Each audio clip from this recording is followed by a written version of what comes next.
the kind of unspoken part of friendships growing up that is a little bit uncomfortable and tend to be shied away. And that is the moment when you realize that our friendships stop running in parallel and start diverging into different tracks. Hi, welcome back to Between the Covers and Happy New Year. I genuinely cannot believe I'm saying this, but I'm 26 already. If this is your first time here, hi, my name is Mia. I do marketing full time in hospitality and I am a part time podcaster. This is our second video podcast on YouTube. However, if you want to listen to previous episodes, you can definitely check them out on Spotify and Apple Podcast. Today's episode is going to feel a little bit different.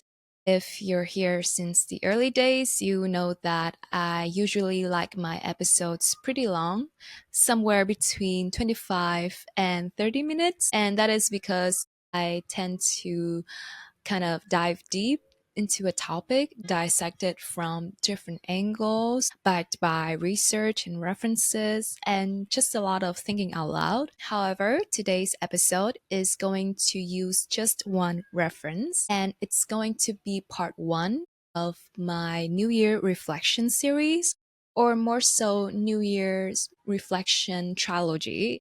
Because there's only three parts. Yeah, I just kind of want to set the tone for 2026 going forward. So, yeah, if that's something you're interested, please stay tuned for upcoming episodes. So, recently I wrote a Substack article on adult friendships and diverging timelines, and it talks about the kind of unspoken part of friendships growing up that is a little bit uncomfortable and tend to be shied away. And that is the moment when you realize that our friendships stop running in parallel and start diverging into different tracks. And this is a part that I word in the essay. So there it is. This is the reality of the mid 20s, the ending of We're on Equal Footing, and the beginning of the first hairline crack. We graduated our first jobs and got carried away by the excitement, freedom, and possibilities we could experience together,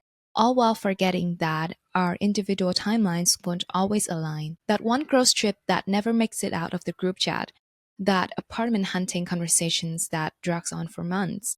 It's not about conflicts of schedule as much as conflicts of seasons. Some are thriving in their careers. Some are stuck in their job search cycle. Some lock in on their saving goals. Others devour their youth by drinking the night away with strangers. One has just recovered from heartbreak. Another cannot stop talking about how great their partner is. You get the gist. We romanticize these friendships in our 20s, but no one tells us that there comes a point when our lives move in directions that couldn't be more different from our friends. And that thus becomes the first real test of our friendships. How do I celebrate my wins without coming across as insensitive to my friends' struggles? And how do I celebrate their wins without invalidating my own losses? That question wasn't theoretical for me. It was something that I had to actively deal with in the last couple of months of 2025. I was actually unemployed for the second half of 2025. I applied, interviewed, and then got rejected multiple times.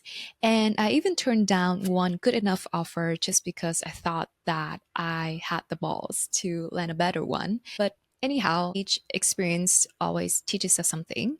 Now that everything has settled, I can finally feel more comfortable talking about it in an online space. But looking back at that time, it was definitely difficult. And as much as I tried to steer away from the kind of mindset that why is everyone moving forward but me, it definitely crept in, especially when I was catching up with friends and work naturally became the main topic of conversation. Don't get me wrong, there was no competition and no resentment towards my friends whatsoever.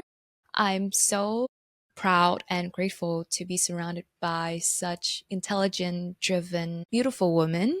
It's just that no one really prepares you for the moment when you realize that you're no longer on equal footing with your friends as much as how you would hope it to be. Growing up, my idea of adult friendships comes a lot from the Western TV series like Friends, How I Met Your Mother, Sex and the City, you name it. And I always imagined that we would live close to each other, maybe even together, and I would go on these vacations with my friends and talk with them until 3 a.m. without having to worry about the next morning. And as much as I like to romanticize it that way, friendships in reality just doesn't work like that. What I learned is that the older we get, the more separate our lives become.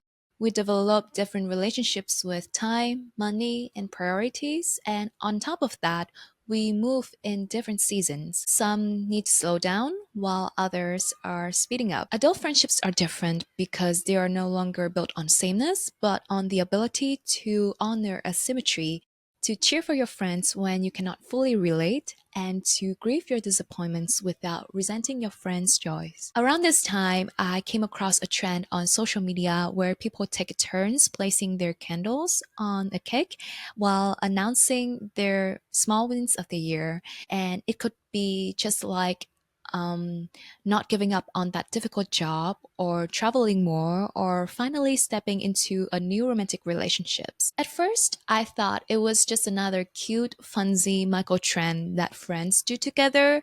But in retrospect, it's definitely a mindset that we should embrace more in our adult friendships as well as on our personal growth journeys. The point isn't to measure momentum or to compare who has more to celebrate, but to acknowledge progress along the way in whatever form it takes.